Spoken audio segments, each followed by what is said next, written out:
পশ্চিমবঙ্গের সরকারি হাসপাতালে বিশ্ব বাংলার লোগোর বদলে দেখা গেল বাংলাদেশ সরকারের লোগো। এমনই ছবি ধরা পড়ল দুর্গাপুর মহকুমা হাসপাতালে। সরকারি এই হাসপাতালে সিসিইউ ইউনিটের ঠিক সামনেই রয়েছে পশ্চিমবঙ্গ সরকারের মাদার কেয়ার সম্পর্কে বিশেষ বিজ্ঞপ্তি। সেখানে মা শিশুর যত্ন কিভাবে নিতে হবে সেই সম্পর্কে বিশেষ কিছু বার্তা রয়েছে। আর সেই বিজ্ঞপ্তিতে জ্বলজ্বল করছে গণপ্রজাতন্ত্রী বাংলাদেশ সরকারের লোগো।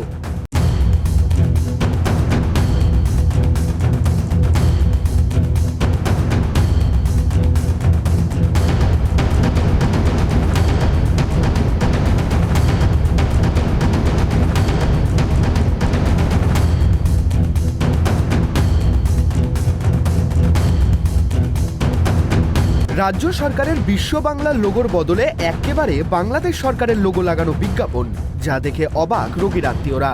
এ ছবি অত্যন্ত লজ্জাজনক, দাবি রোগীর আত্মীয়দের।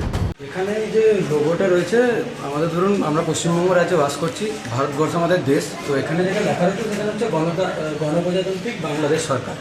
তো আমরা তো বাংলাদেশে বাস করি না, এটা হয়তো আমাদের কোনো মিস্টেক হয়েছে। এটা পশ্চিমবঙ্গ সরকার লেখা উচিত ছিল বা ভারত সরকারের কোনো লোগো দেওয়া উচিত ছিল। মানে কতটা মনে হয় যে এটা ঠিক? মানে এটা খুব লজ্জাকর। এটা সরকারি হাসপাতালের এরকম একটা আমাদের বাংলাদেশ সরকারের লোগো রয়েছে, এটা লজ্জাজনক।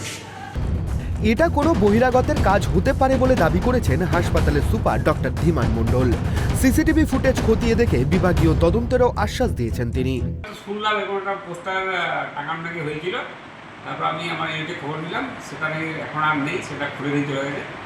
তা এভাবে যদি ঘটনা ঘটো, তো আমাকে সিসিটিভি রয়েছে, আমি এবার ক্যামেরাটা চালিয়ে পরে এবার দেখে নেবো যে কারা বা কী জন্য তারা এগুলো করবে। ঘটনাটা দেখি, প্রথম নিজের একটা ডিপার্টমেন্টে এনকোয়ারি করি, তারপরে আগে তো অবশ্যই জানাবো। তো এরকম টাইপের নয়, আমাদের পেশেন্ট পার্টি সবাই, আমরা সমস্ত পেশেন্ট পার্টি চেক করি না। এবারে কে পেশেন্ট পার্টি সঙ্গে দেখা হয় না। তো হতে পারে যে পেশেন্ট পার্টি হিসাবে সে কেউ চাকরি দিয়ে থাকে, সেটা সিসিটিভি আছে, ব্যাপারটা দেখবো। কিছুদিন ধরেই বাংলাদেশের পরিস্থিতি নিয়ে বিতর্ক তুঙ্গে। দুই দেশের সম্পর্কে চির ধরেছে বেশ কিছু ঘটনার প্রেক্ষিতে। সেখানে খোদ রাজ্যের সরকারি হাসপাতালে বিশ্ব বাংলার লোগোর বদলে বাংলাদেশ সরকারের লোগো। সমালোচনা শুরু দুর্গাপুর জুড়ে। ঘটনায় অবাক দুর্গাপুরের বাসিন্দারা। দুর্গাপুর থেকে আকাশ খানের রিপোর্ট, ট্রাইব টিভি বাংলা।